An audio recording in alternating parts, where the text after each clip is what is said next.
ನಮಸ್ತೆ ವೀಕ್ಷಕರೇ, ಈ ವಿಡಿಯೋದಲ್ಲಿ ನಾನು ನಿಮಗೆ ತಿಳಿಸ್ಕೊಡ್ತಾ ಇರೋದು ಸ್ಕಾಲರ್ಶಿಪ್ಸ್ನ ಬಗ್ಗೆ ತಿಳಿಸ್ಕೊಡ್ತಾ ಇದ್ದೀನಿ. ತುಂಬ ಸ್ಕಾಲರ್ಶಿಪ್ ಬಗ್ಗೆ ಆಲ್ರೆಡಿ ನಿಮಗೆ ತಿಳಿಸ್ಕೊಟ್ಟಿದ್ದೀನಿ, ಇದರಲ್ಲೂ ಕೂಡ ತಿಳಿಸ್ಕೊಡ್ತಾ ಇದ್ದೀನಿ. ಏನಕ್ಕಪ್ಪ ಇಷ್ಟೊಂದು ಸ್ಕಾಲರ್ಶಿಪ್ ತಿಳಿಸ್ಕೊಡ್ತಾ ಇದ್ದೀನಿ? ತುಂಬ ಸ್ಕಾಲರ್ಶಿಪ್ಗಳಿದ್ದಾವೆ. ತುಂಬ ಜನಕ್ಕೆ ಮಕ್ಕಳಿಗೆ ಗೊತ್ತಿರೋದಿಲ್ಲ ಹೇಗೆ ಅಪ್ಲೈ ಮಾಡ್ಕೊಳೋದು. ನೀವೇ ನಿಮ್ಮ ಮೊಬೈಲಲ್ಲೇ ಕೂಡ ನೀವು ಅಪ್ಲೈನ ಮಾಡ್ಕೋಬೋದು. ತುಂಬ ಜನಕ್ಕೆ ಮೆಡಿಕಲ್ ಆಗಿರ್ಬೋದು, ಡಿಗ್ರಿ ಆಗಿರ್ಬೋದು, ಪೋಸ್ಟ್ ಡಿಗ್ರಿ ಆಗಿರ್ಬೋದು, ಡಿಪ್ಲೊಮೊ ಆಗಿರ್ಬೋದು, ಪ್ರತಿಯೊಬ್ಬರು ಸ್ಕೂಲ್ ಆಗಿರ್ಬೋದು, ಕಾಲೇಜ್ ಆಗಿರ್ಬೋದು, PU ಆಗಿರ್ಬೋದು, ಪ್ರತಿಯೊಬ್ಬರು ಕೂಡ ಅಪ್ಲೈನ ಮಾಡ್ಕೋಬೋದಾಗಿದೆ. ನೋಡ್ತಾ ಇದ್ದಲ್ಲ, ಇದೊಂದು ಪ್ರೈವೇಟ್ ಕಂಪನಿಗಳಿಂದ ಬರುವಂಥ ಸ್ಕಾಲರ್ಶಿಪ್ ಆಗಿರುತ್ತೆ. ಈ ಲಿಂಕ್ನ ನಾನು ಡಿಸ್ಕ್ರಿಪ್ಷನ್ ಕೂಡ ಕೊಟ್ಟಿರ್ತೀನಿ. ಇಲ್ಲ ಅಂತಂದರೆ ನೀವು ಗೂಗಲ್ಗೆ ಹೋಗಿ ಬಡ್ಡಿ ಫಾರ್ ಸ್ಟಡಿ ಅಂತ ಹಾಕಿದ್ರೆ ಸಾಕು, ಈ ಥರ ವೆಬ್ಸೈಟ್ ಓಪನ್ ಆಗುತ್ತೆ. ಈ ಲಿಂಕಿಂದ ವೆಬ್ಸೈಟ್ ಓಪನ್ ಆಗುತ್ತೆ. ಇದರಲ್ಲಿ ತುಂಬ ಸ್ಕಾಲರ್ಶಿಪ್ಗಳಿದ್ದಾವೆ. ಪ್ರತಿಯೊಬ್ಬರಿಗೂ ಕೂಡ ಅಪ್ಲೈನ ಮಾಡ್ಕೊಬೋದಾಗಿರುತ್ತೆ. ತುಂಬ ಜನಕ್ಕೆ ಇದ್ರ ಬಗ್ಗೆ ಗೊತ್ತಿರೋದಿಲ್ಲ, ಗೊತ್ತಿದ್ದು ಕೂಡ ಅಪ್ಲೈನ ಮಾಡ್ಕೊಳೋದಿಲ್ಲ. ಡಾಕ್ಯುಮೆಂಟ್ ಏನೆಲ್ಲ ಬೇಕಾಗುತ್ತೆ ಅಂತ ಎಲ್ಲ ಪ್ರತಿಯೊಂದು ಕೂಡ ನಾನು ಇಲ್ಲಿ ತಿಳಿಸ್ಕೊಡ್ತಾ ಹೋಗ್ತೀನಿ. ನೋಡ್ತಾ ಇರ್ಬೋದು, ಇದರಲ್ಲಿ ಎಜುಕೇಷನ್ ಲೋನು ಇದೆ, ಸ್ಕಾಲರ್ಶಿಪ್ ಸರ್ವಿಸಸ್ಸು ಇದೆ, ತುಂಬ ಸರ್ವಿಸಸ್ ಇದರಲ್ಲಿ ನೋಡ್ತಾ ಇರ್ಬೋದು. ಇವಾಗ ಯಾವ ರೀತಿ ರಿಜಿಸ್ಟರ್ ಮಾಡೋದು, ಹೇಗೆ ಯಾವ ರೀತಿ ಅಪ್ಲೈ ಮಾಡೋದು ಅನ್ನೋದನ್ನ ಸ್ವಲ್ಪ ಅಲ್ಲಿ ತೋರಿಸ್ಕೊಡ್ತೀನಿ. ನೋಡ್ತಾ ಇರ್ಬೋದು, ಇಲ್ಲಿ ಮೇಲೆ ರಿಜಿಸ್ಟರ್ ಅಂತ ಇದೆಯಲ್ಲ, ಲಾಗಿನ್ ಆಗೋದಕ್ಕೂ ಮುಂಚೆ ರಿಜಿಸ್ಟರ್ನ ಮಾಡ್ಕೋಬೇಕಾಗತ್ತೆ. ಇಲ್ಲಿ ರಿಜಿಸ್ಟರ್ ಅಂತ ಇದೆಯಲ್ಲ, ರಿಜಿಸ್ಟರ್ ಮೇಲೆ ಕ್ಲಿಕ್ನ ಮಾಡಿ. ರಿಜಿಸ್ಟರ್ ಮಾಡೋದಕ್ಕೆ ನಿಮ್ಮ ಆಧಾರ್ ಕಾರ್ಡ್ ಬೇಕಾಗುತ್ತೆ. ಆಧಾರ್ ಕಾರ್ಡಿಂದ ಸಾಕಾಗುತ್ತೆ. ಇವಾಗ ರಿಜಿಸ್ಟರ್ ಮಾಡೋದು ಹೇಗೆ ಅನ್ನೋದನ್ನ ತಿಳಿಸ್ಕೊಡ್ತೀನಿ. ನೋಡ್ತಾ ಇರ್ಬೋದು, ಇವಾಗ ಇಲ್ಲಿ ಥರ ರಿಜಿಸ್ಟರ್ ಅಂತ ಕ್ಲಿಕ್ ಆಗಿದ ತಕ್ಷಣ ಕ್ರಿಯೇಟ್ ಅಕೌಂಟ್ ಅಂತ ಓಪನ್ ಆಗಿದೆ. ಇಲ್ಲ ಸೈನ್ ಇನ್ ವಿತ್ ಗೂಗಲಿಂದನೂ ಕೂಡ ನೀವು ಮಾಡ್ಕೋಬೋದಾಗುತ್ತೆ. ಗೂಗಲಲ್ಲಿ ಕರೆಕ್ಟಾಗಿ ನಿಮ್ಮ ಇನ್ಫಾರ್ಮೇಷನ್ ಇದ್ದರೆ ಮಾಡ್ಕೊಬೋದು. ಇಲ್ಲಾಂದರೆ ಕ್ರಿಯೇಟ್ ಅಕೌಂಟ್ ಹೊಸದಾಗಿ ನೀವು ಅಕೌಂಟ್ನ ಕ್ರಿಯೇಟ್ ಮಾಡ್ಕೋಬೋದು. ಇವಾಗ ಇಲ್ಲಿ ಯಾವ ರೀತಿಯಪ್ಪ ಅಕೌಂಟ್ ಕ್ರಿಯೇಟ್ ಮಾಡೋದು ಅಂತ ಅಂದರೆ ನಿಮ್ಮ ಹೆಸರು ಹಾಕ್ಕೋಬೇಕಾಗತ್ತೆ. ಇಲ್ಲಿ ಯಾರು ಅಪ್ಲೈ ಮಾಡ್ತಾ ಇರಲ್ಲ, ಯಾರು ಸ್ಟೂಡೆಂಟ್ ಇದೆಯಲ್ಲ, ಸ್ಟೂಡೆಂಟ್ ನೇಮ್ನ ಇಲ್ಲಿ ಕೊಟ್ಕೋಬೇಕಾಗತ್ತೆ. ಫಸ್ಟ್ ನೇಮು, ಸೆಕೆಂಡ್ ನೇಮು ಕೊಟ್ಕೋಬೋದು. ಅದಾದಮೇಲೆ ಇಮೇಲ್ ID ಕೇಳ್ತಾ ಇದೆ. ಸ್ಟೂಡೆಂಟ್ ಇದೆ, ಸ್ಟೂಡೆಂಟ್ ಹಾಕ್ಕೊಳ್ಳಿ. ಇಲ್ಲಾಂದರೆ ಅದು ಫ್ಯಾಮಿಲಿದು ಅಂದರೆ ಪೇರೆಂಟ್ಸ್ ಅದು ಇದ್ದರೆ ಇಮೇಲ್ ID ಮತ್ತು ಮೊಬೈಲ್ ನಂಬರ್ನ ಕೊಟ್ಟು ಲಾಗಿನ್ ಅಂದರೆ ರಿಜಿಸ್ಟರ್ ಮಾಡ್ಕೋಬೇಕಾಗತ್ತೆ. ಇಲ್ಲಿ ನೋಡ್ತಾ ಇರ್ಬೋದು, ಇಮೇಲ್ ID ಹಾಕ್ಕೊಳ್ಳಿ. ಅದಾದಮೇಲೆ ಮೊಬೈಲ್ ನಂಬರ್ನ ಹಾಕ್ಕೊಂಡು ಪಾಸ್ವರ್ಡ್ನ ಕ್ರಿಯೇಟ್ ಮಾಡ್ಕೋಬೇಕಾಗತ್ತೆ. ಮೇಯ್ನಾಗಿ ನಿಮ್ಮ ಆಧಾರ್ ಕಾರ್ಡಲ್ಲಿ ನಿಮ್ಮ ಆಧಾರ್ ಕಾರ್ಡು ಮತ್ತು ನಿಮ್ಮ ಮಾಸ್ ಕಾರ್ಡ್ಸ್ ಇರುತ್ತಲ್ಲ, ಮಾಸ್ ಕಾರ್ಡು, ಕ್ಯಾಸ್ಟು, ಇನ್ಕಮ್ ಸರ್ಟಿಫಿಕೇಟಲ್ಲಿ ಎಲ್ಲದಲ್ಲೂ ಒಂದೇ ಥರ ಹೆಸರಿರಬೇಕಾಗತ್ತೆ. ಇದೇ ರೀತಿ ಫಾಲೋ ಮಾಡ್ಕೊಂಬಂದ್ರೆ ನಿಮಗೆ ಎಲ್ಲ ಸರ್ಟಿಫಿಕೇಟ್ಗೂ ಎಲ್ಲ ಸ್ಕಾಲರ್ಶಿಪ್ಪು ಅಪ್ಲೈ ಮಾಡ್ಕೋಬೋದು. ಇಲ್ಲ ಅಂದರೆ ನಿಮಗೆ ಪ್ರಾಬ್ಲಮ್ ಆಗುತ್ತೆ. ಮಿಸ್ ಮ್ಯಾಚ್ ಬಂದರೆ ಅಪ್ಲೈನೇ ಆಗೋದಿಲ್ಲ, ರಿಜೆಕ್ಟ್ ಆಗೋ ಚಾನ್ಸಸ್ ತುಂಬ ಇರುತ್ತೆ. ಇವಾಗ ನೋಡ್ತಾ ಇದ್ದಲ್ಲ, ಇಮೇಲ್ ID ಹಾಕ್ಕೊಂಡಿದ್ದು, ಮೊಬೈಲ್ ನಂಬರ್ನ ಹಾಕ್ಕೊಂಡು ಪಾಸ್ವರ್ಡ್ನ ಕ್ರಿಯೇಟ್ ಮಾಡ್ಕೋಬೇಕು. ಪಾಸ್ವರ್ಡ್ನ ಯಾವ ರೀತಿ ಕ್ರಿಯೇಟ್ ಮಾಡ್ಕೊಳೋದು ಅಂತಂದರೆ ಕ್ಯಾಪಿಟಲ್ ಲೆಟರ್ಸು, ಸ್ಮಾಲ್ ಲೆಟರ್ಸು ಮತ್ತು ನಂಬರ್ಸು, ಸ್ಪೆಷಲ್ ಕ್ಯಾರೆಕ್ಟರ್ಸ್ ಎಲ್ಲ ಸೇರಿಕೊಂಡು ಮಿಕ್ಸ್ ಮಾಡ್ಕೊಂಡು ಹಾಕ್ಕೋಬೇಕು. ಹಾಕ್ಕೊಂಡಾದ್ಮೇಲೆ ಮತ್ತೆ ಕನ್ಫರ್ಮ್ ಪಾಸ್ವರ್ಡ್, ಸೇಮ್ ಅದೇ ಪಾಸ್ವರ್ಡ್ ಇನ್ನೊಂದ್ಸಲಿ ಹಾಕ್ಕೊಂಡು ಚೆಕ್ ಬಾಕ್ಸ್ ಮೇಲೆ ಕ್ಲಿಕ್ನ ಮಾಡಿ ಕೆಳಗಡೆ ಬಂದರೆ ಸೈನ್ ಅಪ್ ಅಂತಿದ್ದಿಲ್ಲ, ಸೈನ್ ಅಪ್ ಮೇಲೆ ಕ್ಲಿಕ್ನ ಮಾಡಬೇಕಾಗತ್ತೆ. ಕ್ಲಿಕ್ ಆಗಿದ ತಕ್ಷಣ ನೋಡ್ತಾ ಇರ್ಬೋದು, ನಿಮಗೊಂದು ರಿಜಿಸ್ಟರ್ ಆಗಿದಂಥ ಏನು ಮೊಬೈಲ್ ನಂಬರಲ್ಲಿ ಕೊಟ್ಟಿರ್ತಿಲ್ಲ, ಆ ಮೊಬೈಲ್ ನಂಬರ್ಗೆ ಒಂದು OTP ಹೋಗಿರುತ್ತೆ. ಆ OTPನ ಇಲ್ಲಿ ಹಾಕ್ಕೋಬೇಕಾಗತ್ತೆ.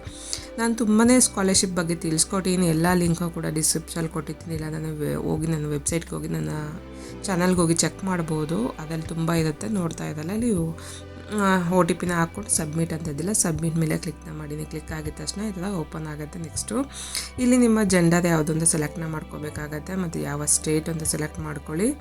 ನಿಮ್ಮ ಸ್ಟೇಟ್ ಸೆಲೆಕ್ಟ್ ಆದಮೇಲೆ ಏನು ಕ್ಲಾಸ್ ಇವಾಗ ಏನು ಓದ್ತಾ ಇದೋ ಅದನ್ನು ಸೆಲೆಕ್ಟ್ನ ಮಾಡ್ಕೊಳ್ಳಿ. ಅದಾದಮೇಲೆ ಯಾವ ಲ್ಯಾಂಗ್ವೇಜ್ ನಿಮ್ಮದು ಅಂತ ಹಾಕ್ಕೊಳ್ಳಿ. ನಿಮ್ಮ ಲ್ಯಾಂಗ್ವೇಜ್ ಯಾವುದು ಅಂತ ಸೆಲೆಕ್ಟ್ನ ಮಾಡ್ಕೊಳ್ಳಿ. ಅದಾದಮೇಲೆ ಇಲ್ಲಿ ನಿಮಗೇನು ಡಿಸ್ಯಾಬಿಲಿಟಿ ಇದೆಯಾ ಇಲ್ಲ ಅಂತ ಕೇಳ್ತಾ ಇಲ್ಲ. ಲಾಸ್ಟಲ್ಲಿ ಎಸ್ ಆರ್ ನೋ ಅಂತ ಆಪ್ಷನು, ಎಸ್ ಅಂತ ಇದೆ ಎಸ್ ಕೊಡಿ, ಇಲ್ಲ ನೋ ಅಂದರೆ ನೋ ಅಂತ ಕೊಟ್ಟು ಅಪ್ಡೇಟ್ ಅಂತ ಇದ್ದಿಲ್ಲ, ಅಪ್ಡೇಟ್ ಮೇಲೆ ಕ್ಲಿಕ್ನ ಮಾಡ್ಕೋಬೇಕಾಗತ್ತೆ. ನಿಮ್ಮ ಲ್ಯಾಂಗ್ವೇಜು ಬೇರೆ ಯಾವುದಾದ್ರು ಇದ್ದರೆ ಬೇರೆ ಸೆಲೆಕ್ಟ್ನ ಮಾಡ್ಕೊಳ್ಳಿ. ಇಷ್ಟೊಂದು ಆಪ್ಷನ್ಸ್ ಇದೆ ನಿಮಗೆ, ಇದರಲ್ಲಿ ಸೆಲೆಕ್ಟ್ನ ಮಾಡ್ಕೊಳ್ಳಿ. ಅದಾದಮೇಲೆ ಅಪ್ಡೇಟ್ ಅಂತ ಕೊಟ್ಟರೆ ಅಪ್ಡೇಟ್ ಆಗುತ್ತೆ. ನೋಡ್ತಾ ಇದ್ದಲ್ಲ, ಈ ಥರ ಸಕ್ಸಸ್ಫುಲ್ಲಾಗಿ ರಿಜಿಸ್ಟರ್ ಆಗಿದೆ. ಇವಾಗ ಇಲ್ಲಿ ನಿಮ್ಮ ಹೆಸರಿಂದ ಲಾಗಿನ್ ಆಗುತ್ತೆ. ಇವಾಗ ಇಲ್ಲಿ ನೋಡ್ತಾ ಇದ್ದರೆ ಸ್ಟೂಡೆಂಟ್ ಅಂತ ಇದೆಯಲ್ಲ, ಸ್ಟೂಡೆಂಟ್ ಮೇಲೆ ಕ್ಲಿಕ್ನ ಮಾಡಬೇಕಾಗತ್ತೆ. ಸರ್ವಿಸ್ ನೋಡಬೇಕು ಅಂತಂದರೆ ಇಲ್ಲಿ ಸ್ಟೂಡೆಂಟ್ ಮೇಲೆ ಕ್ಲಿಕ್ನ ಮಾಡಿದ್ರೆ ಈ ಥರ ಆಪ್ಷನ್ ಓಪನ್ ಆಗುತ್ತೆ. ಇಲ್ಲಿ ನೋಡ್ಬೋದು ತುಂಬ ಸರ್ವಿಸಸ್ಸು, ಇದರಲ್ಲಿ ಏನೆಲ್ಲ ಸಿಗುತ್ತೆ, ನಿಮಗೆ ಏನೆಲ್ಲ ಅಪ್ಲೈ ಮಾಡ್ಬೋದು ಅನ್ನೋದು ತೋರಿಸ್ತಾ ಇದೆ. ಇಲ್ಲಿ serving the education community since 10 years ಅಂತ ಅಂದ್ಬಿಟ್ಟು ತೋರಿಸ್ತಾ ಇದೆ. ಕೆಳಗಡೆ ಸ್ಕಾಲರ್ಶಿಪ್ ಸರ್ವಿಸಸ್ ಆಗಿರ್ಬೋದು, ಕರಿಯರ್ ಗೈಡ್ಲೈನ್ಸು ಮತ್ತು ಲೋನ್, ಎಜುಕೇಷನ್ ಲೋನು ಪ್ರತಿಯೊಂದು ಕೂಡ ಇಲ್ಲಿ ನೋಡ್ಬೋದು. NTSC ಪ್ರಿಪ್ರೇಷನು ಪ್ರತಿಯೊಂದಿದೆ. ಇಲ್ಲಿ ನಾನು ಸ್ಕಾಲರ್ಶಿಪ್ನ ಬಗ್ಗೆ ತಿಳಿಸ್ಕೊಡ್ತಾ ಇರೋದ್ರಿಂದ ಸ್ಕಾಲರ್ಶಿಪ್ ಸರ್ವಿಸ್ ಅಂತ ಇರಲಿ, ಅದ್ರ ಮೇಲೆ ಫೈಂಡ್ ಮೇಲೆ ಕ್ಲಿಕ್ನ ಮಾಡೀನಿ. ಕ್ಲಿಕ್ ಆಗಿದ ತಕ್ಷಣ ನೋಡ್ತಾ ಇದ್ದಲ್ಲ, ಈ ಥರ ಅವ ಸರ್ವಿಸು ಸ್ಟೂಡೆಂಟು ಸ್ಕಾಲರ್ಶಿಪ್ ಸರ್ವಿಸ್ ಮೇಲೆ ಹೋಗಿದೆ. ಇವಾಗ ಇಲ್ಲಿ ಸ್ಕಾಲರ್ಶಿಪ್ ಸರ್ವಿಸಲ್ಲೂ ಕೂಡ ತುಂಬ ಆಪ್ಷನ್ಸ್ಗಳಿದೆ. ಇಲ್ಲಿ ಅಪ್ಲಿಕೇಶನ್ ಸ್ಟೇಟಸ್ ಆಗಿರ್ಬೋದು, ಸರ್ಟಿಫಿಕೇಟ್ ಆಗಿರ್ಬೋದು, ಪ್ರತಿಯೊಂದು ಕೂಡ ಇಲ್ಲಿ ನೋಡ್ಬೋದು. ಇವಾಗ ಇಲ್ಲಿ ಸರ್ಚ್ ಸ್ಕಾಲರ್ಶಿಪ್ ಅಂತ ಇದ್ದಿಲ್ಲ, ಅದ್ರ ಮೇಲೆ ಕ್ಲಿಕ್ನ ಮಾಡಿದ್ರೆ ನಿಮಗೆ ಕೆಳಗಡೆ ಆಪ್ಷನ್ಸ್ಗಳು ಓಪನ್ ಆಗುತ್ತೆ. ಇವಾಗ ಕೆಳಗಡೆ ಸರ್ಚ್ ಸ್ಕಾಲರ್ಶಿಪ್ ಮೇಲೆ ಕ್ಲಿಕ್ನ ಮಾಡಿದ್ದೀನಿ. ಕ್ಲಿಕ್ ಆಗಿ ಕೆಳಗಡೆ ಬಂದು ಇಲ್ಲಿ ನೋಡ್ತಾ ಇದ್ದು ಸ್ಕಾಲರ್ಶಿಪ್ ಸರ್ಚ್ ಸರ್ವಿಸಲ್ಲಿ ಇಲ್ಲಿ ಕೆಳಗಡೆ ಸ್ಟಾರ್ಟ್ ಅಂತ ಇದೆಯಲ್ಲ, ಸ್ಟಾರ್ಟ್ ಮೇಲೆ ಕ್ಲಿಕ್ನ ಮಾಡಿದರೆ ಆಪ್ಷನ್ಸ್ ಓಪನ್ ಆಗುತ್ತೆ. ನೆಕ್ಸ್ಟ್ ಇದ್ರ ಮೇಲೆ ಕ್ಲಿಕ್ನ ಮಾಡಿ ಸ್ಟಾರ್ಟ್ ಸರ್ಚಿಂಗ್ ಅಂತ ಅದ್ರ ಮೇಲೆ ಕ್ಲಿಕ್ನ ಮಾಡಿದ್ರೆ ಸ್ಕಾಲರ್ಶಿಪ್ ಫಾರ್ ಇಂಡಿಯನ್ ಸ್ಟೂಡೆಂಟ್ ಅಂತ ಅಂದ್ಬಿಟ್ಟು ಮೇಲೆ ತೋರಿಸ್ತಾ ಇದೆ. ಇಲ್ಲಿ ಕ್ಯಾಟಗರಿ ಸೆಲೆಕ್ಟ್ನ ಮಾಡ್ಕೊಳ್ಳಿ, ಯಾವ ಕ್ಲಾಸ್ ಮೇಲೆ ನೀವು ಆಗ್ತಾ ಇದೆ ಅನ್ನೋದನ್ನ. ನಾನಿಲ್ಲಿ 11th ಸ್ಟ್ಯಾಂಡರ್ಡ್ ಅಂತ ತೋರಿಸ್ತಾ ಇದ್ದೀನಿ. ನೀವು ಡಿಪ್ಲೊಮಾ ಆಗಿದೆ, 12th ಮೇಲೆ, ಗ್ರ್ಯಾಜುಯೇಷನ್ ಮೇಲೆ, ಪೋಸ್ಟ್ ಡಿಗ್ರಿ ಮೇಲೆ ನೀವು ಸೆಲೆಕ್ಟ್ನ ಮಾಡ್ಕೋಬೋದಾಗಿದೆ. ಮೆಡಿಕಲ್ ಸ್ಟೂಡೆಂಟ್ ಮೇಲೆ ಪ್ರತಿಯೊಂದು ಕೂಡ ಹಾಕ್ಕೋಬೋದು. IIT ಮೇಲೆ, ITI ಮೇಲೆ ಪ್ರತಿಯೊಂದು ಕೂಡ ಇಲ್ಲಿದೆ ನೋಡ್ತಾ ಇರ್ಬೋದು. ಇಲ್ಲಿ ತುಂಬ ಸರ್ವಿಸ್ಗಳಿದೆ. ಇಲ್ಲಿ ಗೌರ್ಮೆಂಟ್ದಾಗಿರ್ಬೋದು, ಪ್ರೈವೇಟ್ದಾಗಿರ್ಬೋದು, ಪ್ರತಿಯೊಂದು ಕೂಡ ಇಲ್ಲಿ ನೋಡ್ಬೋದು. PM ಯಶಸ್ವಿ ಪೋಸ್ಟ್ ಮೆಟ್ರಿಕ್ ಸ್ಕಾಲರ್ಶಿಪ್ ಅಂತ ತೋರಿಸ್ತಾ ಇದೆ. ತುಂಬ ಇದೆ, ಇಲ್ಲಿ ನೋಡಿದ್ರೆ ತುಂಬ ಇದೆ. ಯಾವುದಾದ್ರೂ ನೀವು ಅಪ್ಲೈನ ಮಾಡ್ಕೋಬೋದು. ನೀವು ಇದರಲ್ಲಿ ಎಲ್ಲನೂ ಅಪ್ಲೈ ಮಾಡೋದು ಅಂತ ಇಲ್ಲ, ನೀವು ಅದರಲ್ಲಿ ನಿಮಗೆ ಕ್ಲಾಸ್ಗೆ ಬೇಕಾಗಂತ ತೋರಿಸ್ಬೋದು. ಮತ್ತು ಇಲ್ಲಿ ಡೇಟ್ ಕೂಡ ತೋರಿಸ್ತಾ ಇದೆ ನೋಡಿ, 4 days to left, 4 days to left ಅಂತ ಇದೆ. ಎಷ್ಟು ದಿನ ಇದೆ ಅದಕ್ಕೆ ಹಾಕೋದಕ್ಕೆ ಅಂತ ಅಂದ್ಬಿಟ್ಟು ನಾನು ಲಾಸ್ಟಲ್ಲಿ ನನಗೂ ಗೊತ್ತಾಗಿದೆ. ಈ ನಡುವೆ ನಾನು ನೋಡ್ತಾ ಇದ್ದು ಹಾಕಿ ಒಂದು 15 days ನಾನು ಹಾಕ್ತಾನೆ ಇದ್ದೆ, ವಿಡಿಯೋ ಮಾಡೋಕೆ ಆಗ್ತಿರ್ಲಿಲ್ಲ. ನೋಡ್ತದಲ್ಲ ಲಾಸ್ಟ್ ಡೇ ಬಂದಿದೆ ಆಲ್ರೆಡಿ. ಇವಾಗ ನೀವು ಬೇಗ ಇದೆ, ಇನ್ನು 3-4 days ಇದೆ. ಬೇಗ ಇನ್ನೂ ಯಾರೆಲ್ಲ ಅಪ್ಲೈ ಮಾಡ್ಕೊಂಡಿಲ್ವೋ ಹೋಗಿ ಬೇಗ ಅಪ್ಲೈನ ಮಾಡ್ಕೊಳ್ಳಿ. ಎಲ್ಲ ಸ್ಕಾಲರ್ಶಿಪ್ ಮೇಲೆ ಕೂಡ ತೋರಿಸ್ತಾ ಇದೆ ಎಷ್ಟು ದಿನ ಇದೆ, ಇನ್ನು ಎಷ್ಟು ದಿನ ಎಷ್ಟು ದಿನ ಲೆಫ್ಟ್ ಇದೆ ಅಂತ ಅಂದ್ಬಿಟ್ಟು ಬೇಗ ಹೋಗಿ ಸರ್ಚ್ ಕೊಡಿ. ಇಲ್ಲಿ ನೋಡ್ತಾ ಇರ್ಬೋದು, ನಿಮ್ಗೆ ಯಾವುದಾದ್ರೂ ಸಿಕ್ಕಿಲ್ಲ ಅಂದರೆ ಇಷ್ಟರಲ್ಲಿ ನೀವು, ನಾನು ಇಲ್ಲಿ ಹಾಕ್ತಾ ಇದ್ದೆ SBA ಅಂತ ಹಾಕ್ಕೊತಾ ಇದ್ದೀನಿ. SBA ಸ್ಕಾಲರ್ಶಿಪ್ ಅಂತ ಹಾಕ್ಕೊತಾನೆ. ಹಾಕ್ಬಿಟ್ಟು ಇಲ್ಲಿ ಯಾವ ಕ್ಲಾಸ್ಗೆ ಅಂತ ನೋಡ್ಬೋದು. ಇಲ್ಲಿ ಹಾಕಿದ ತಕ್ಷಣ ಇದರಲ್ಲಿ SBAಗೆ ಲಿಂಕ್ ಆಗಿರೋವಂಥ ಸ್ಕಾಲರ್ಶಿಪ್ಗಳು ಓಪನ್ ಆಗಿದೆ. ಇಲ್ಲಿ ಇದು ಬಂದು IIT ಸ್ಟೂಡೆಂಟ್ಸ್ ಅಂತ ತೋರಿಸ್ತಾ ಇದೆ. First one for IIM students ಎಲ್ಲಿ ನೋಡ್ಬೋದು, ಓವರ್ಸೀಸ್ ಸ್ಟೂಡೆಂಟ್ಸ್ ಅಂತ ತೋರಿಸ್ತಾ ಇದೆ. ನಿಮಗೆ ಯಾವ ಕ್ಲಾಸ್ ಓದ್ತಾ ಇದೆ ಅದ್ರ ಮೇಲೆ ಸೆಲೆಕ್ಟ್ನ ಮಾಡ್ಕೊಳ್ಳಿ. ಕ್ಲಾಸ್ ವೈಸ್ ಇರುತ್ತೆ, ಪ್ರತಿಯೊಂದು ಕ್ಲಾಸ್ ವೈಸ್ ಮೇಲೆ ಡಿಪೆಂಡ್ ಆಗುತ್ತೆ ಎಷ್ಟು ಅಮೌಂಟು ಮತ್ತು ಏನು ಎಲಿಜಿಬಿಲಿಟಿ ಇರಬೇಕು ಅನ್ನೋದು ಕೂಡ ಅಲ್ಲೇ ತೋರಿಸ್ತಾ ಇರುತ್ತೆ. ಯಾವ ನೀವು ಸೆಲೆಕ್ಟ್ ಮಾಡ್ಕೊತಿದ್ದಲ್ಲ, ಸೆಲೆಕ್ಟ್ ಆದಾಗ ಅಲ್ಲೇ ತೋರಿಸೋದು ನಿಮ್ಗೆ ಎಷ್ಟು ಅಮೌಂಟ್ ಬರುತ್ತೆ ಮತ್ತು ಏನು ಎಲಿಜಿಬಿಲಿಟಿ ಇರಬೇಕು ಅನ್ನೋದನ್ನ ಅಲ್ಲೇ ತೋರಿಸ್ತಾ ಇರುತ್ತೆ ನಿಮಗೆ. ಆ ಎಲಿಜಿಬಿಲಿಟಿಗೆ ನೀವು ಜಾಯ್ನ್ ಆಗಿರ್ಬೇಕು ಅಂದರೆ ಅದಕ್ಕೆ ನೀವು ಸೆಲೆಕ್ಟ್ ಆಗಿರಬೇಕಾಗತ್ತೆ. ಅದಕ್ಕೆ ಕ್ಯಾಟಗರಿ ಆಗಿದೆ ನೀವು ಹಾಕ್ಕೋಬೇಕು. ನೋಡ್ತಾ ಇರ್ಬೋದು, ನಾನಿಲ್ಲಿ ಸ್ಟೂಡೆಂಟ್ ಅಂತ ಹಾಕ್ಕೊತಾ ಇದ್ದೀನಿ. ಸ್ಟೂಡೆಂಟ್ ಆಗಿರೋದ್ರಿಂದ ನಾನು ಇಲ್ಲಿ ಸೆಲೆಕ್ಟ್ ಮಾಡ್ಕೊಂಡಿದ್ದೀನಿ. SBA ಸ್ಟೂಡೆಂಟ್ ಸೆಲೆಕ್ಟ್ ಮಾಡಿಕೊಂಡು ಇಲ್ಲಿ ಸೆಲೆಕ್ಟ್ ಮಾಡ್ಕೊಂಡಾದ್ಮೇಲೆ ಅಪ್ಲೈ ಅಂತ ಇದೆಯಲ್ಲ ನೋಡಿ, 9th ಪೋಸ್ಟ್ ಗ್ರ್ಯಾಜುಯೇಷನ್ ಅಂತ ತೋರಿಸ್ತಾ ಇದೆ. ಇಲ್ಲಿ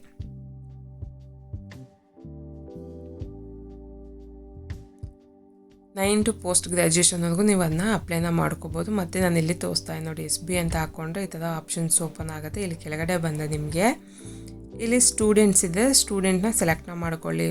ಅಂಡರ್ ಗ್ರ್ಯಾಜುಯೇಟ್ ಇದೆ, ಪೋಸ್ಟ್ ಗ್ರ್ಯಾಜುಯೇಟ್ ಇದೆ. ಪ್ರತಿಯೊಂದು ಸ್ಟೂಡೆಂಟ್ಗೂ ಕೂಡ ಪ್ರತಿಯೊಂದು ಇದರಲ್ಲೂ ಕೂಡ ಇಷ್ಟಿಷ್ಟು ಅಂತ ತೋರಿಸುತ್ತೆ. ನಾನಿಲ್ಲಿ ನೋಡ್ತಾ ಇದ್ದಲ್ಲ ಪೋಸ್ಟ್ ಡಿಗ್ರಿ ಅಂತ ತೋರಿಸ್ತಾ ಇದೆ, ಇದು ಅಲ್ಲ. ಸ್ಕೂಲ್ ಅಂತ ಇದೆಯಲ್ಲ, ಸ್ಕೂಲ್ನ ಸೆಲೆಕ್ಟ್ ಮಾಡ್ಕೊಂಡು 9 to ಪೋಸ್ಟ್ ಡಿಗ್ರಿ ಅಂತ ಇದೆ. ಸ್ಟೂಡೆಂಟ್ ಅಪ್ಲೈಯಿಂಗ್ ಇದು ಅಂತ ತೋರಿಸ್ತಾ ಇದೆ. ಇಲ್ಲಿ ಯಾವ ರೀತಿ ಅಪ್ಲೈ ಮಾಡೋದು ಅಂತ ಇವಾಗ ಇಲ್ಲಿ ತಿಳಿಸ್ಕೊಡ್ತೀನಿ, ನೋಡ್ತಾ ಇರ್ಬೋದು. ಇಲ್ಲಿ ಕೆಳಗಡೆ ಬಂದರೆ ಸ್ಕಾಲರ್ಶಿಪ್ ಅಂತ ಇದೆಯಲ್ಲ, ಸ್ಕಾಲರ್ಶಿಪ್ ಮೇಲೆ ಕ್ಲಿಕ್ನ ಮಾಡ್ಕೋಬೇಕಾಗತ್ತೆ. ಅಬೌಟ್ ಪ್ರೋಗ್ರಾಮ್ ಇದೆ, ಸ್ಕಾಲರ್ಶಿಪ್ ಅಂತ ಕೆಳಗಡೆ ಬಂದರೆ ಇಲ್ಲಿ ನೋಡ್ತಾ ಇರ್ಬೋದು ಯಾವುದು ಅಂತ ತೋರಿಸುತ್ತೆ. ಇಲ್ಲಿ ನೋಡಿ ಸ್ಕೂಲ್ ಅಂತ ಇದೆಯಲ್ಲ, ಸ್ಕಾಲರ್ಶಿಪ್ ಸ್ಕೂಲ್ ಅಂತ ಇದೆ, ಅದೊಂದಿದೆ. ಕೆಳಗಡೆ ಇನ್ನೊಂದು ಅಂಡರ್ ಗ್ರ್ಯಾಜುಯೇಟ್ ಅಂತ ಇನ್ನೊಂದಿದೆ. ಇದಕ್ಕೆ ಎಲಿಜಿಬಿಲಿಟಿ ಏನಾಗಿರಬೇಕು ಅನ್ನೋದು ಕೂಡ ಇಲ್ಲಿ ತೋರಿಸುತ್ತೆ. ಪೋಸ್ಟ್ ಅಂಡರ್ ಗ್ರ್ಯಾಜುಯೇಟ್ ಸ್ಟೂಡೆಂಟ್ ಅಂತ ಇಲ್ಲಿ ತೋರಿಸ್ತಾ ಇದೆ. ಇನ್ನೊಂದು ಬಂದು ಪೋಸ್ಟ್ ಗ್ರ್ಯಾಜುಯೇಟ್. ಇಲ್ಲಿ ನೋಡ್ತಾ ವ್ಯೂ ಡೀಟೇಲ್ಸ್ ಅಂತ ಇದೆಯಲ್ಲ, ಸ್ಟೂಡೆಂಟ್ ಮೇಲೆ ವ್ಯೂ ಡೀಟೇಲ್ಸ್ ಮೇಲೆ ಕ್ಲಿಕ್ನ ಮಾಡಿಕೊಂಡು ಯಾರೆಲ್ಲ ಎಲಿಜಿಬಿಲಿಟಿ ಇರುತ್ತೆ ಅನ್ನೋದನ್ನ ನೋಡ್ಬೋದು. ಇದ್ರ ಮೇಲೆ ಕ್ಲಿಕ್ ಆಗಿದ ತಕ್ಷಣ ಇಲ್ಲಿ ನೋಡ್ಬೋದು ಲಾಸ್ಟ್ ಡೇಟ್ ಬಂದು 15th November ಆಗಿರುತ್ತೆ. ನೆಕ್ಸ್ಟ್ ಮಂತ್ 15ಕ್ಕೆ ಲಾಸ್ಟ್ ಡೇಟ್ ಆಗಿರುತ್ತೆ ಅಪ್ಲಿಕೇಶನ್ ಹಾಕೋದಕ್ಕೆ. ಅದಾದಮೇಲೆ ಇಂಡಿಯನ್ ಅದರಲ್ಲೇ ಇರೋವಂಥ ಸ್ಟೂಡೆಂಟ್ ಆಗಿರಬೇಕಾಗತ್ತೆ, ಫಾರಿನ್ ಅವ್ರಿಗಾಗಲ್ಲ. ಇಂಡಿಯನ್ ನ್ಯಾಷನಲೈಸ್ ಆಗಿರಬೇಕು ಮತ್ತು ಅಪ್ಲಿಕೇಶನ್ನು 9 to 12 ಕರೆಂಟ್ ಅಕಾಡೆಮಿಕ್ ಇಯರ್ ಆಗಿರಬೇಕು. ಮತ್ತು application must be have 75% score ಆಗಿರಬೇಕಾಗತ್ತೆ. ಸ್ಕೋರ್ 95% ಮಾರ್ಕ್ಸ್ ಆಗಿರಬೇಕು. ಮತ್ತು ಫ್ಯಾಮಿಲಿ ಇನ್ಕಮ್ 3 lakhಗಿಂತ ಮೇಲೆ ಹೋಗಿರಬಾರ್ದು. ಇದಾದಮೇಲೆ SC ST ಅವ್ರಿಗೆ ಒಂದು 55% ಡಿಸ್ಕೌಂಟ್ ಇರುತ್ತೆ, ನೋಡ್ತಾ ಇರ್ಬೋದು, ನೋಟಲ್ಲಿ ಕೊಡಲಾಗಿದೆ.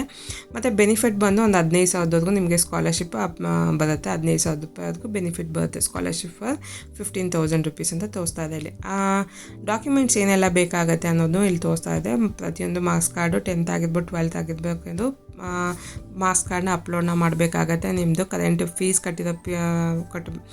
ಕಟ್ಟಿದಂಥ ರೆಸಿಪ್ಟ್ ಬೇಕಾಗುತ್ತೆ, ಬ್ಯಾಂಕ್ ಡೀಟೇಲ್ಸ್ ಬೇಕಾಗುತ್ತೆ, caste certificate, income certificate, photos, signature ಪ್ರತಿಯೊಂದು ಕೂಡ ಇಲ್ಲಿ ಕೇಳುತ್ತೆ.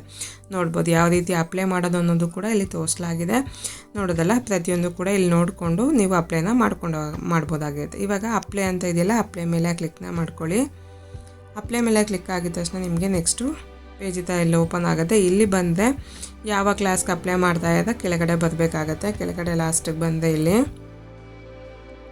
ಈ ಥರ ಓಪನ್ ಆಗುತ್ತೆ. ಈ ಲಿಂಕ್ನ ನಾನು ಡಿಸ್ಕ್ರಿಪ್ಷನಲ್ಲಿ ಕೊಟ್ಟಿರ್ತೀನಿ, ಯಾವ ರೀತಿ ಅಂದರೆ ವೆಬ್ಸೈಟ್ ಲಿಂಕ್ನ. ಈ ಥರ ಬಂದಾಗ ನಿಮಗೆ ಕನ್ಫ್ಯೂಸ್ ಆಗುತ್ತೆ, ನನಗೆ ಕನ್ಫ್ಯೂಸ್ ಆಗೋಗಿತ್ತು.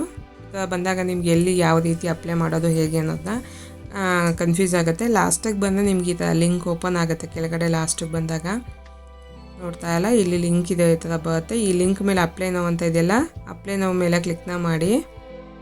ಗೊತ್ತಾಗಲಿಲ್ಲ ಅಂದರೆ ವಾಪಸ್ ಬ್ಯಾಕ್ ಬನ್ನಿ. ಬ್ಯಾಕ್ ಬಂದುಬಿಟ್ಟು ವಾಪಸ್ ಎಲ್ಲಿದೆಯಲ್ಲ ಅಪ್ಲೈ ನೌ ಅಂತ ಅದ್ರ ಮೇಲೆ ಕ್ಲಿಕ್ನ ಮಾಡ್ಕೊಳ್ಳಿ. ಕ್ಲಿಕ್ ಆಗಿ ಇಲ್ಲ ಮತ್ತೆ ವಾಪಸ್ ಅದೇ ರೀತಿ ಓಪನ್ ಆಗುತ್ತೆ. ಇಲ್ಲಿ ಕೆಳಗಡೆ ಸ್ಕೂಲ್ ಸೆಲೆಕ್ಟ್ ಮಾಡ್ಕೊಂಡು ಕೆಳಗಡೆ ಬಂದುಕೊಂಡ್ರೆ ಲಿಂಕ್ ಓಪನ್ ಆಗುತ್ತೆ. ಇಲ್ಲಾಂದರೆ ಡೈರೆಕ್ಟ್ನಾಗಿ ಈ ಥರ ಲಿಂಕ್ನ ನಾನು ಡಿಸ್ಕ್ರಿಪ್ಷನಲ್ಲಿ ಹಾಕಿರ್ತೀನಿ. ಪ್ರತಿಯೊಂದು ಕೂಡ ಆ ಲಿಂಕ್ ಮೇಲೆ ಕ್ಲಿಕ್ನ ಮಾಡಿದ್ರೆ ಈ ಥರ ಪೇಜ್ ಓಪನ್ ಆಗುತ್ತೆ. ಇಲ್ಲಿ ನೋಡ್ತಾ ಇರ್ಬೋದು, ಇಲ್ಲಿ ಸ್ಟಾರ್ಟ್ ಅಪ್ಲಿಕೇಶನ್ ಅಂತ ಇದೆಯಲ್ಲ, ಸ್ಟಾರ್ಟ್ ಅಪ್ಲಿಕೇಶನ್ ಮೇಲೆ ಕ್ಲಿಕ್ನ ಮಾಡ್ಕೊಳ್ಳಿ. ಕ್ಲಿಕ್ ಆಗಿದ ತಕ್ಷಣ ಈ ಥರ ಪೇಜ್ ಓಪನ್ ಆಗುತ್ತೆ. ಇಲ್ಲಿ ನೋಡ್ತಾ ಇರ್ಬೋದು, ನೀವು ಹೆಸರು ಆಲ್ರೆಡಿ ರಿಜಿಸ್ಟರ್ ಆಗಿರೋದ್ರಿಂದ ನಿಮ್ಮ ಹೆಸರು ತೋರಿಸುತ್ತೆ.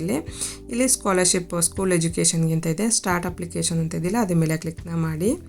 ಕ್ಲಿಕ್ ಆಗಿದ ತಕ್ಷಣ ಇಲ್ಲಿ ಈ ಥರ ಓಪನ್ ಆಗುತ್ತೆ. ವೆರಿಫಿಕೇಷನ್ ಆಧಾರ್ ಕಾರ್ಡ್ ಅಂತ ತೋರಿಸುತ್ತೆ. ಆಧಾರ್ ಕಾರ್ಡಿಂದ ವೆರಿಫಿಕೇಷನ್ ಆಗಬೇಕಾಗತ್ತೆ ನಿಮ್ಮದು. ಅದ್ರ ಮೇಲೆ ಕ್ಲಿಕ್ ಆಗಿದ ತಕ್ಷಣ ಈ ಥರ ನಿಮಗೆ ಡಿಜಿ ಲಾಕರ್ದು ಈ ಸೈನ್ ಕೇಳುತ್ತೆ. ಡಿಜಿ ಲಾಕರಿಂದ ಈ ಸೈನ್ ಕೇಳುತ್ತೆ. ನಿಮ್ಮ ಆಧಾರ್ ಕಾರ್ಡ್ ನಂಬರ್ನ ಹಾಕ್ಕೋಬೇಕಾಗತ್ತೆ. ನಿಮ್ಮ ಸ್ಟೂಡೆಂಟ್ ಆಧಾರ್ ಕಾರ್ಡ್ ನಂಬರ್ನ ಹಾಕ್ಕೊಂಡು ನೆಕ್ಸ್ಟ್ ಅಂತ ಇದೆಯಲ್ಲ, ನೆಕ್ಸ್ಟ್ ಅಂತ ಕ್ಲಿಯರ್ ಹಾಕ್ಕೋಬೇಕಾಗತ್ತೆ. ಡಿಜಿ ಲಾಕರ್ ಲಿಂಕ್ ಆಗಿದ್ದರೆ ನಿಮಗೆ ಡೈರೆಕ್ಟಾಗಿ ಆಧಾರ್ ಕಾರ್ಡೆಲ್ಲ ಅದರಿಂದನೇ ಇಲ್ಲಿ ಪೀಚ್ ಆಗಿಬಿಡುತ್ತೆ. ನೋಡ್ತಾ ಇರ್ಬೋದು, OTP ಹೋಗುತ್ತೆ. ಆಧಾರ್ ಕಾರ್ಡ್ಗೆ ಲಿಂಕ್ ಆಗಿದೆ ಅಂತ ಮೊಬೈಲ್ ನಂಬರ್ಗೆ 6 ನಂಬರ್ಸ್ ಅಂತ OTP ಹೋಗುತ್ತೆ. ಆ OTPನ ಹಾಕ್ಕೋಬೇಕಾಗತ್ತೆ. ಹಾಕ್ಕೊಂಡು ಸಬ್ಮಿಟ್ ಅಂತ ಇದೆಯಲ್ಲ, ಸಬ್ಮಿಟ್ ಮೇಲೆ ಕ್ಲಿಕ್ನ ಮಾಡ್ಕೋಬೇಕಾಗತ್ತೆ. ಸಬ್ಮಿಟ್ ಅಂತ ಕೊಟ್ಟಿದ ತಕ್ಷಣ ನಿಮಗೆ ನೋಡ್ತಾ ಇರ್ಬೋದು, ನಿಮ್ಮ ಡಿಜಿ ಲಾಕರ್ ಪಿನ್ ಕೇಳ್ತಾ ಇದೆ. ಪಿನ್ ಗೊತ್ತಿದೆ ಪಿನ್ ಹಾಕ್ಕೊಳ್ಳಿ, ಇಲ್ಲಾಂದರೆ ಫರ್ಗೆಟ್ ಅಂತ ಕೊಟ್ಟು ಪಿನ್ನ ಕ್ರಿಯೇಟ್ ಮಾಡ್ಕೊಳ್ಳಿ. ನಾನು ಪಿನ್ ಗೊತ್ತಿರೋದು ಹಾಕ್ಕೊಂಡು ಡನ್ ಅಂತ ಕೊಟ್ಟಿದ್ದೀನಿ. ಇದು ನೋಡ್ತಾ ಇರ್ಬೋದು. ಇವಾಗ ಆಧಾರ್ ಕಾರ್ಡ್ನ ಸೆಲೆಕ್ಟ್ ಮಾಡಿಕೊಂಡು ಸೆಲೆಕ್ಟ್ ಆದಮೇಲೆ ಕೆಳಗಡೆ ಸಬ್ಮಿಟ್ ಅಂತ ಕೊಟ್ಟಿದ ತಕ್ಷಣ ನಿಮ್ಮ ಆಧಾರ್ ಕಾರ್ಡಲ್ಲಿರೋ ಅಂಥ ಡೀಟೇಲ್ ಎಲ್ಲ ಅಂದರೆ ಡಿಜಿ ಲಾಕಲ್ಲಿರೋ ಡೀಟೇಲ್ಸ್ ಎಲ್ಲ ವೆರಿಫೈ ಆಗಿ ಇಲ್ಲಿ ಪೀಚ್ ಆಗುತ್ತೆ.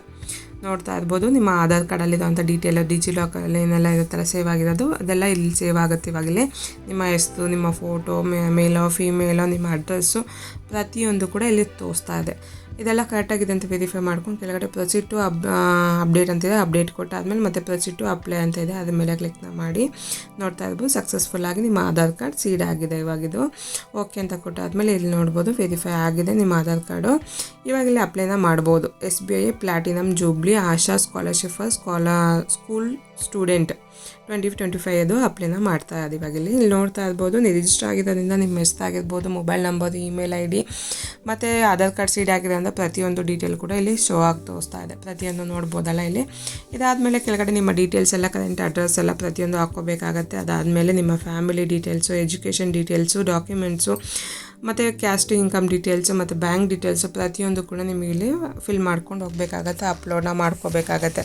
ಪ್ರತಿಯೊಂದು ಸ್ಟೆಪ್ನೂ ಕೂಡ ನೀವು ಇಲ್ಲಿ ಫಿಲ್ ಮಾಡಿದ್ರೆ ನೆಕ್ಸ್ಟ್ ಸ್ಟೆಪ್ಗೆ ಹೋಗುತ್ತೆ. ಫಿಲ್ ಮಾಡಿಕೊಂಡು ಸೇವ್ ಆ್ಯಂಡ್ ನೆಕ್ಸ್ಟ್ ಅಂತ ಕೊಟ್ಟರೆ ಸೇವ್ ಆ್ಯಂಡ್ ನೆಕ್ಸ್ಟ್ಗೆ ಹೋಗುತ್ತೆ. ಅದಾದಮೇಲೆ ಲಾಸ್ಟಲ್ಲಿ ಬಂದು ಈ ಚೆಕ್ ಬಾಕ್ಸ್ ಎಲ್ಲ ಇದೆಯಲ್ಲ, ಚೆಕ್ ಬಾಕ್ಸ್ ಮೇಲೆಲ್ಲ ಕ್ಲಿಕ್ ಮಾಡ್ಕೊಂಡು ಸಬ್ಮಿಟ್ನ ಮಾಡಬೇಕಾಗತ್ತೆ. ನಾನು ನೆಕ್ಸ್ಟ್ ವೀಡಿಯೋದಲ್ಲಿ ನಿಮಗೆ ಇದನ್ನು ಯಾವ ರೀತಿ ಫಿಲ್ ಮಾಡೋದು, ಯಾವ ರೀತಿ ಅಪ್ಲೈ ಮಾಡೋದು ಅನ್ನೋದನ್ನ ತಿಳಿಸ್ಕೊಡ್ತಾ ಹೋಗ್ತೀನಿ. ಈ ವಿಡಿಯೋದಲ್ಲಿ ಇಷ್ಟು ಮಾತ್ರ. ನಿಮಗೆ ಯಾರೆಲ್ಲ ತುಂಬ ಜನ ಸ್ಕಾಲರ್ಶಿಪ್ಗೆ ಅಪ್ಲೈನೇ ಮಾಡೋದಿಲ್ಲ, ಅದ್ರ ಬಗ್ಗೆ ಗೊತ್ತಿರೋದಿಲ್ಲ, ತುಂಬ ಜನ ಇದ್ದೀರಾ, ತುಂಬ ಜನಕ್ಕೆ ಗೊತ್ತಿದೆ, ಇನ್ನೂ ತುಂಬ ಜನಕ್ಕೆ ಗೊತ್ತಿಲ್ಲ, ಅಂಥವ್ರಿಗೆಲ್ಲ ಯೂಸ್ ಆಗಲಿ ಅಂತ ಅಂದ್ಬಿಟ್ಟು ನಾನು ಈ ವಿಡಿಯೋಗಳನ್ನ ಮಾಡ್ತಾಯಿದ್ದೀನಿ. ಇನ್ನು ಗೊತ್ತಿಲ್ಲದೆ ಇರೋ ಮಕ್ಕಳಿಗೆ ಶೇರ್ ಮಾಡಿ, ಇದೆಲ್ಲ ಫಾರ್ವರ್ಡ್ನ ಮಾಡಿ ಅಂತ ತಿಳಿಸ್ಕೊಡ್ತಾಯಿದ್ದೀನಿ. ಇನ್ನು ನೆಕ್ಸ್ಟ್ ವಿಡಿಯೋದಲ್ಲಿ ಯಾವ ರೀತಿ ಅಪ್ಲೈ ಮಾಡೋದು ಅನ್ನೋದನ್ನ ತಿಳಿಸ್ಕೊಡ್ತೀನಿ.